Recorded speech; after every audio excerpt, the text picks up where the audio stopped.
नमस्कार दोस्तों, मैं हूं आपके साथ हर्ष भारद्वाज। आप देख रहे हैं श्रेष्ठ यूपी। रायबरेली कांग्रेस पार्टी का सियासी गढ़, कांग्रेस का ऐसा किला जिसे ध्वस्त करने के लिए बीजेपी पिछले 2 दशक से प्रयास कर रही है। एक बार फिर बीजेपी के लिए चुनौती कठिन हो गई है, क्योंकि रायबरेली से खुद राहुल गांधी चुनावी मैदान में आ गए हैं। 2019 में अमेठी में मिली हार 2024 में रायबरेली में भी राहुल के लिए मुश्किल खड़ी कर सकती है। लेकिन राहुल को जिताने का जिम्मा इस बार खुद उनकी बहन प्रियंका गांधी ने उठा लिया है, जिसने बीजेपी की टेंशन को डबल कर दिया है। इस पर देखिए हमारी ये खास रिपोर्ट। यूपी की तमाम हॉट सीट के बीच बीजेपी, इंडी गठबंधन और प्रदेश वासियों की निगाहें ऐतिहासिक रायबरेली सीट पर है। यहाँ 5वें चरण में 20 मई को वोटिंग होनी है, जिसके लिए बीजेपी, कांग्रेस और सपा ने अपनी पूरी ताकत झोंक दी है। कांग्रेस की ओर से राहुल गांधी पहली बार रायबरेली से अपनी किस्मत आजमा रहे हैं, तो दूसरी ओर बीजेपी ने भी बड़ा दांव खेलते हुए स्थानीय विधायक और यूपी सरकार में मंत्री दिनेश प्रताप सिंह को राहुल के सामने चुनावी रणभूमि में लोहा लेने उतार दिया है। अमेठी की तरह रायबरेली भी राहुल गांधी के लिए आसान नहीं है, लेकिन अब जब मोर्चा प्रियंका गांधी ने संभाला है तो मुकाबला दिनेश प्रताप सिंह के लिए भी ज्यादा कड़ा हो गया है।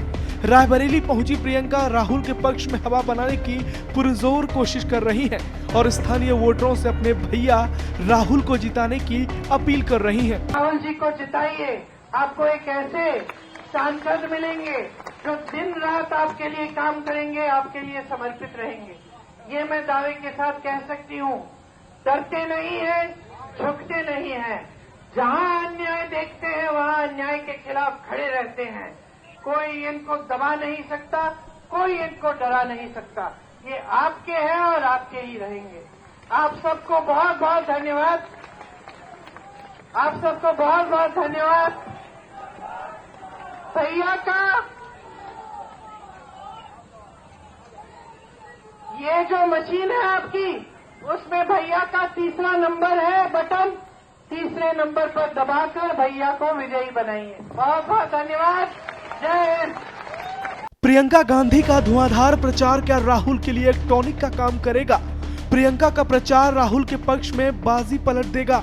ये सवाल बेहद अहम है। ये महत्वपूर्ण है कि चूंकि राहुल गांधी पूरे देश में प्रचार करते हैं, तो जाहिर सी बात है कि वहाँ जब भी वो चुनाव लड़ते हैं तो कोई ना कोई कमान संभालता है। हमेशा की तरह से इस बार जो रायबरेली से जो चुनाव लड़ रहे राहुल गांधी, उसकी कमान प्रियंका गांधी संभाल रही है और उनका एक कनेक्ट भी है। वो लंबे समय से रायबरेली आती जाती रही हैं, तो जाहिर सी बात है एक महत्वपूर्ण कदम है और मुझे लगता है कि इसका हमेशा फायदा मिला है राहुल गांधी को और इस चुनाव भी मिलना चाहिए। वोटिंग से पहले रायबरेली में जिस तरह से प्रियंका गांधी शानदार बैटिंग कर रही हैं, उसका असर क्या अमेठी लोकसभा सीट पर भी पड़ेगा? स्मृति ईरानी और केएल शर्मा की टक्कर में क्या प्रियंका गांधी केएल शर्मा को लीड दिला पाएंगी? ये भी एक बेहद अहम सवाल है, क्योंकि अमेठी में केएल शर्मा के सामने लोग स्मृति को भारी मान रहे हैं। अमेठी की भी कमान प्रियंका गांधी ही संभाल रही हैं, तो जाहिर सी बात है कि दोनों जगह का नेतृत्व अब प्रियंका गांधी के पास है और प्रियंका गांधी का एक अटैचमेंट, एक लगाव वहाँ के बहुत सारे लोगों से है, खासतौर से कांग्रेसियों से है।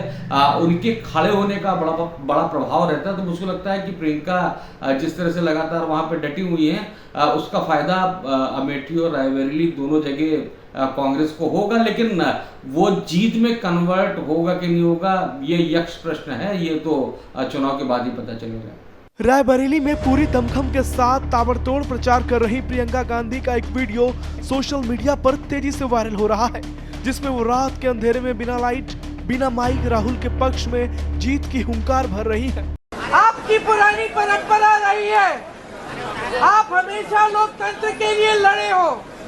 आजादी से पहले 103 साल पहले यहाँ की जनता यहाँ के किसानों ने आंदोलन किया अंग्रेजी साम्राज्य के खिलाफ। आप खुद खड़े हुए, क्योंकि आपकी यहाँ की परंपरा रही है कि आप जागरूक हो और कि आपने हमेशा इस देश की राजनीति की दिशा दिखाई है और बनाई है। एक तरफ प्रियंका गांधी की मेहनत है तो दूसरी ओर बीजेपी की भी बड़ी फौज जो दिनेश प्रताप सिंह को जिताने के लिए जी जान से लगी है। और कहा जा रहा है कि वोटिंग से पहले पीएम मोदी भी रायबरेली में जनसभा कर सकते हैं। तो राहुल का अमेठी के बदले रायबरेली से चुनाव लड़ना, बहन प्रियंका का भाई के लिए धुआंधार प्रचार करना और बीजेपी का दिनेश प्रताप सिंह पर दांव लगाना, इन तमाम सवालों के जवाब 20 मई की वोटिंग के बाद 4 जून को आने वाले नतीजों के साथ मिल जाएंगे। लेकिन रायबरेली की टक्कर कड़ी है और मुकाबला एक तरफा भी नहीं है। फिलहाल इस रिपोर्ट में बस इतना ही। आप देखते रहिए श्रेष्ठ यूपी। उत्तर प्रदेश की हर खबर से अपडेट रहने के लिए श्रेष्ठ यूपी को करें सब्सक्राइब, बेल आइकन दबाएं और देखते रहें श्रेष्ठ यूपी।